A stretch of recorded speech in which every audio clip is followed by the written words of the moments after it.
Ahí es donde pesa la locura ideológica que tiene un sector del empresariado de la Argentina, que aplaude cuando sacan las multas por trabajo informal, cuando ellos están en la formalidad. Claro. Deberían estar exigiendo cárcel. Genial. Pero el empleador que está en la UIA, en AEA, en la Cámara Argentina de Comercio, en la Cámara Argentina de la Construcción, debería exigir cárcel efectiva para el empleador que está al lado de él y no tiene a los trabajadores registrados, porque es la peor competencia que puede tener. Existía la cárcel para el que descontaba al trabajador y no hacía el aporte, porque en el fondo era un robo. Lo despenalizaron. Se pelean con las evidencias. No es en el fondo, es un robo. Es un robo. Es un robo literal. Con el tema de la reforma laboral se pelean con las evidencias empíricas. Es increíble. Tanto en la década del 90 como la de Macri. Esta idea de que bajás los aportes patronales vas a generar más empleo.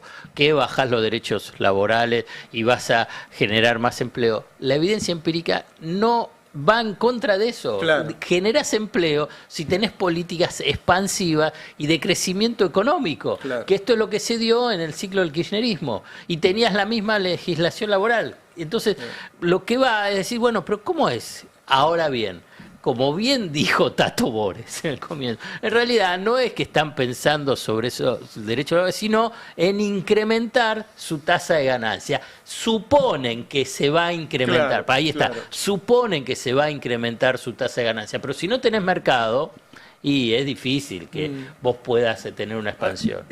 Iba a ir al otro punto, que es, estuvimos discutiendo acá en el Destape no desde el principio, pero desde los 6 meses que estaba más o menos, y nosotros vimos la orientación del modelo. Dijimos, mira, van a fracasar.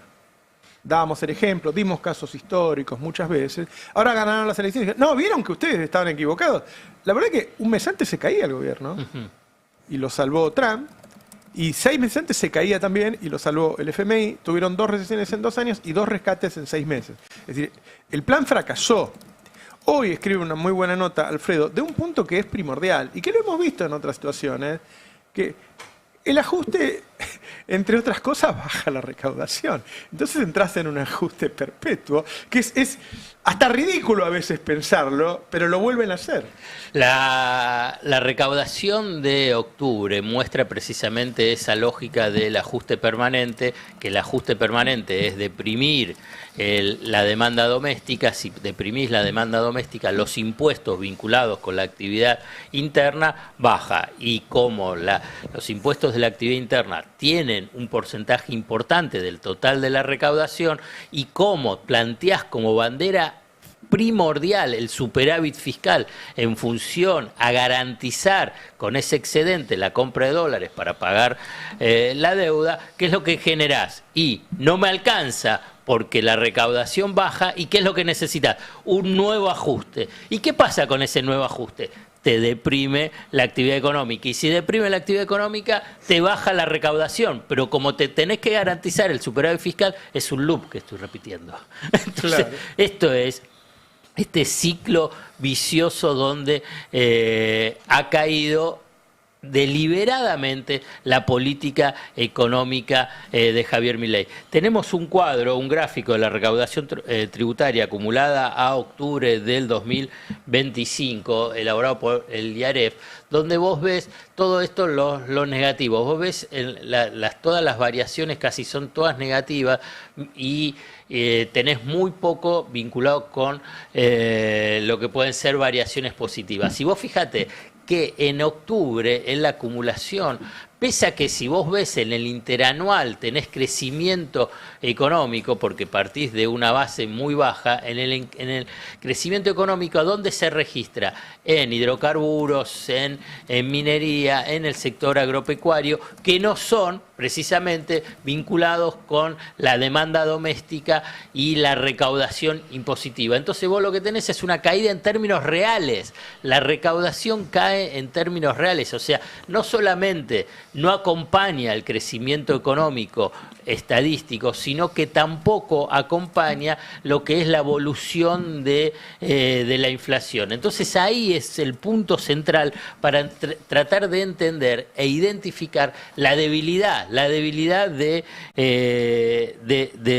esta estrategia política. Porque vos fíjate, vuelvo, que si ahora tiene un objetivo de gobernabilidad. El objetivo de gobernabilidad política está vinculado a que los gobernadores apoyen al gobierno. Para apoyar al gobierno, ¿qué es lo que piden los gobernadores? Y bueno, tenés que abrir un poco la billetera. ¿Para qué? Para obras públicas, y ahora que viene fin de año, para el pago de salario y aguinaldo. Pero, ¿qué es lo que pasa frente a ese objetivo de gobernabilidad? Que tiene que mantener el superávit fiscal, el equilibrio fiscal, vamos a llamarlo superávit fiscal, pero para con ese excedente comprar dólares y comprar dólares para pagar la deuda. Y entonces entran en ese círculo vicioso de deterioro que lleva al ajuste permanente. Y ese ajuste permanente tiene costos muy, muy elevados en términos sociolaborales. Ahora bien, como antes mencionaba Roberto, ¿qué es lo que viene? Y bueno, el salvataje de Trump. Y ahí en el salvataje de Trump es el que se presenta como la garantía financiera respecto a esta secuencia. Bueno, si tenés que resignar parte del superávit fiscal para satisfacer las demandas de los gobernadores o incluso de la obra pública, ¿qué es lo que parece? Que vas a tener menos recursos para comprar los dólares para pagar la deuda. Entonces ahí es lo que aparecen los dólares de Trump, los dólares del swap que pueden activar del Banco Central. Pero, ¿qué es lo que abre la puerta frente a esto? No te baja el riesgo país. Y si no te baja el riesgo país, no tiene acceso al mercado voluntario de crédito para pagar la deuda. Y esto es este loop de ajuste permanente que te lleva a que, bueno, hoy tenés la espuma electoral de esta suerte de... Fue un empate, ¿no? Finalmente en la provincia de Buenos Aires. Pero después lo van a... 41.04 a 41.01. Bueno, entonces, pero... Independientemente de los números, los fríos números, lo que tiene este veranito. El ajuste permanente lo que te adelanta es que va a haber nuevas tensiones vinculadas con el manejo económico centrado en lo fiscal y en lo financiero. Hola, ¿cómo Sí, están? ¿qué tal? Tengo una pregunta. Porque vos recién marcabas toda la baja en la recaudación real. El gobierno se está planteando ahora una reforma tributaria. ¿Qué puede proponer A en la esa? baja también. A la La baja. forma es bajar impuestos. Claro, pero A los ricos. ¿qué? Bueno, es lo que se vio. Por ejemplo, ¿Qué una de puede las bajas seguir principales bajando? es bienes personales. Bienes personales. ¿Sabes es qué va a uno de los bajar? puntos. Me dijeron a mí, viste que cuando retiran utilidades los empresarios pagan un porcentaje, creo que es el 7%, que pagan para llevarse la plata a la casa.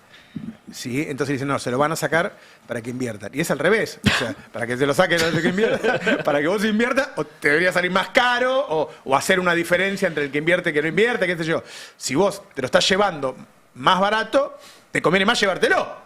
Si hace más es igual que lo de las multas, ¿entendés? Sí, le van a explicar a la gente, le vamos a bajar el impuesto a las ganancias, retiro de utilidades, para que reinviertan más. Claro, la gente que sabe, qué sé yo, pero es para llevárselo, que te la puedes llevar a donde sea, te la puedes llevar a Estados Unidos, te la puedes llevar a tu casa, lo que sea. Aplica todo, ¿eh? Ahora dejan meter rifles automáticos en todas las casas. Claro. Para más seguridad, pero va a ir bien la cosa, va a ir bien eso. Es retiro de utilidades. Y le van a decir a la gente que bajar ese impuesto para retirar, no para invertir, para sacarte, va a generar inversión. Y lo vas a ver. Yo, qué sé yo, lo veía ayer en el programa del psicólogo que lleva... ¿Abraham se llama? ¿Aldo Abraham se llama? Sí. Aldo Abraham decía, hay que sacar el aporte sindical y eso dárselo al trabajador. Claro, entonces el trabajador no tiene más sindicato y el mes que viene te baja el sueldo.